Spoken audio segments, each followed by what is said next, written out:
Assalamualaikum warahmatullahi wabarakatuh. Bismillahirrahmanirrahim. Alhamdulillahi rabbil alamin. Allahumma salli wa sallim ala sayyidina Muhammadin miftahi babi rahmatillah adada ma fi ilmillah. Salatan wa salaman daimaini bi dawami mulkillah wa ala alihi wa sahbihi amma ba'du. Saudara-saudaraku kaum muslimin, hadirin yang dimuliakan Allah Subhanahu wa taala.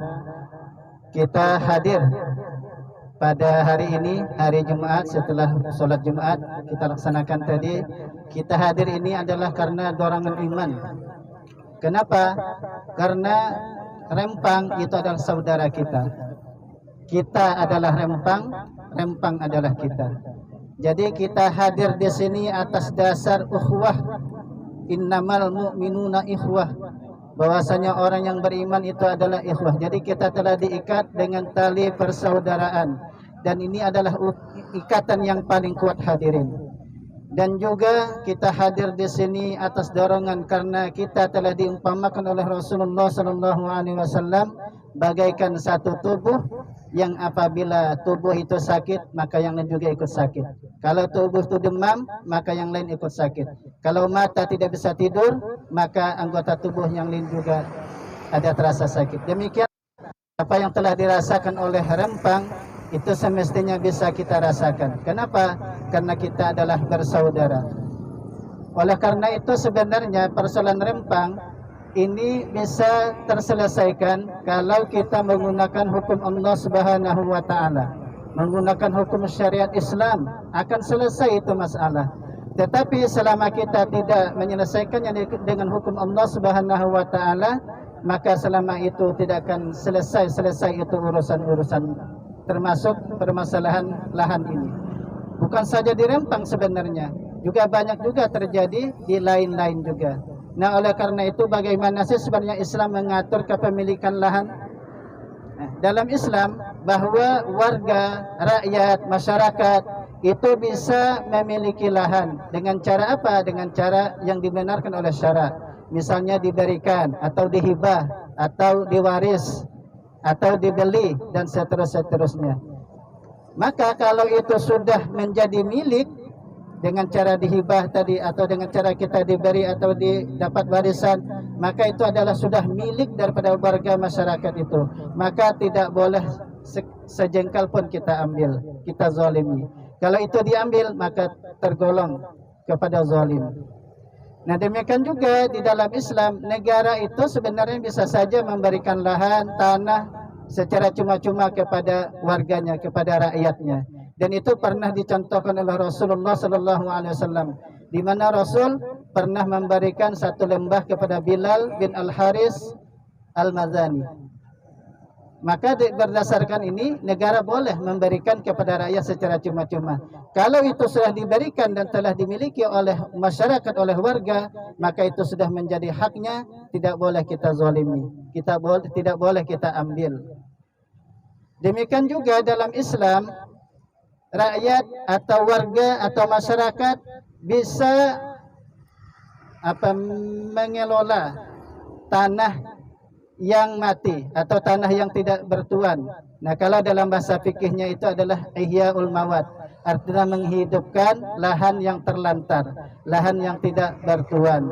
Nah, itu tadi hadisnya telah disebutkan oleh guru kita tadi, man ahya ardhan maitatan, barang siapa menghidupkan tanah yang terlantar, fahiyalah, maka dialah pemiliknya. Itu bisa dengan cara apa? Dengan cara ditanami, atau dengan cara dipagari, atau dengan cara dibangun di area tersebut, maka itu sah menjadi miliknya, menghidupkan tanah terlantar.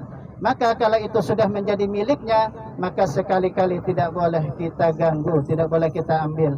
Kalau demikian nanti termasuk dalam kategori zalim. Nah, namun yang perlu juga kita perhatikan adalah dalam Islam juga telah mengatur, yaitu jangan sampai ada pemilik lahan mentelantarkan tanahnya. Dalam Islam kalau sampai 3 tahun tanah itu ditelantarkan, maka boleh diambil paksa oleh negara, kemudian diberikan kepada yang mampu mengelolanya. Nah, demikian hadirin. dalam Islam, sangat adil di dalam masalah pengaturan masalah lahan ini.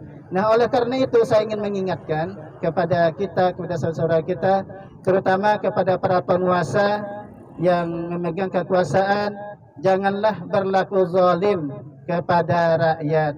Kenapa? Ingatlah bahwa kekuasaan itu hanyalah sementara, terbatas.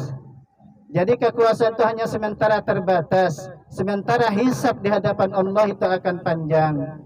Nah, oleh karena itu ittaqullah, takutlah kepada Allah. Jangan sampai mentang-mentang punya kekuasaan sekehendak menzalimi rakyat, mentang-mentang punya kekuasaan, mentang-mentang punya kekuatan, lalu sekehendak kepada rakyat yang tidak punya kekuatan apa-apa. Ini sudah rakyat tidak disejahterakan, malah dizalimi. Zalim apa zalim seperti itu? Sangat zalim, saudara. Nah, oleh karena itu, ini wujud cinta kami kepada Anda, wahai para pejabat, wahai para penguasa. Kami ingin Anda itu jangan sampai tergelincir atau dibinasakan oleh kezaliman. Kami tidak ingin. Nah, oleh karena itu, kami ingin mengingatkan kepada Anda yang diberikan kekuasaan oleh Allah Subhanahu wa taala, gunakanlah kekuasaan itu untuk menolong umat, untuk menolong rakyat, untuk menolong masyarakat. Apa kata Nabi? Ittaquz zulma, takuti oleh akan kezaliman. Fa inna zulma zulumatun yaumal qiyamah. Karena kezaliman itu menjadi kegelapan nanti di hari kiamat. Kayak apa hendak masuk ke dalam surga kalau dia dalam keadaan gelap? Tidak akan bisa, hadirin. Nah, oleh karena itu sekali lagi kami ingin mengingatkan pada hari ini, berhentilah untuk berlaku zalim kepada rakyat. Gunakanlah kekuasaan Anda untuk mensejahterakan rakyat. Nah, kemudian saya juga ingin mengingatkan kepada kita semua, juga kepada yang hadir di sini, termasuk kepolisian yang hadir di sini. Firman Allah Subhanahu wa taala, "Wala tarkanu ilal ladzina zalamu fatamassakumun nar." Janganlah kalian itu condong kepada orang-orang yang zalim, maka kalian akan disentuh oleh api neraka. Apa maknanya? Kata Imam Abu Aliyah mengatakan, "Wala tardau a'malahum." Wala tardau a'malahum. Jangan sampai kalian itu redha dengan amal perbuatan mereka yang zalim. Kenapa? Karena kalau kita redha dengan orang yang zalim, maka kita termasuk kepada orang yang zalim. Fatamassakumun nar wal iyazu billah. Berhati-hatilah wahai saudaraku, jangan sampai ada di hati kita melihat kezaliman lalu kita dukung, lalu kita redha. Terkait dengan kezaliman, hendaklah kita ingkar kepada kezaliman tersebut.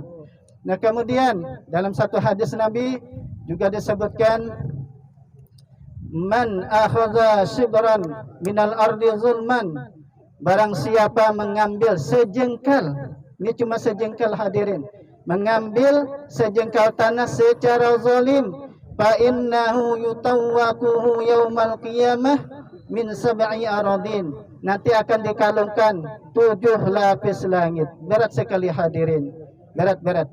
Nah, kemudian dalam kesempatan yang terakhir mungkin saya akan menyampaikan bahwa ketika ada orang-orang zalim, kita lihat ternyata dia mendapatkan kenikmatan, dia bisa makan dengan enak, dia bisa tidur dengan nyenyak. Ketahuilah itu hanya Allah menempelkan saja. Allah cuma menunda saja, hadirin. Itu sesuai dengan hadis Nabi, innallaha la yumli lizzalim, bahwasanya Allah itu sungguh menempelkan siksaan hukuman kepada orang yang zalim. Ketika Allah hatta idza akhazahu lam yuflithu, ketika Allah menyiksa, Allah tidak akan melepaskannya.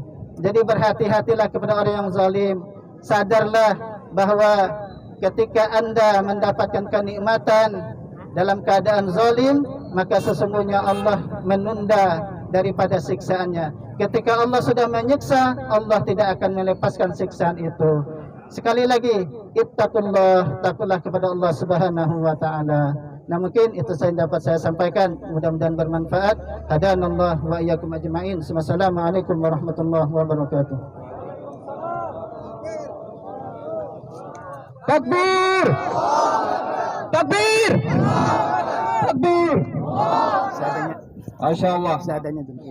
Diperingatkan oleh beliau lewat hadis Rasulullah Sallallahu Alaihi Wasallam. Siapa saja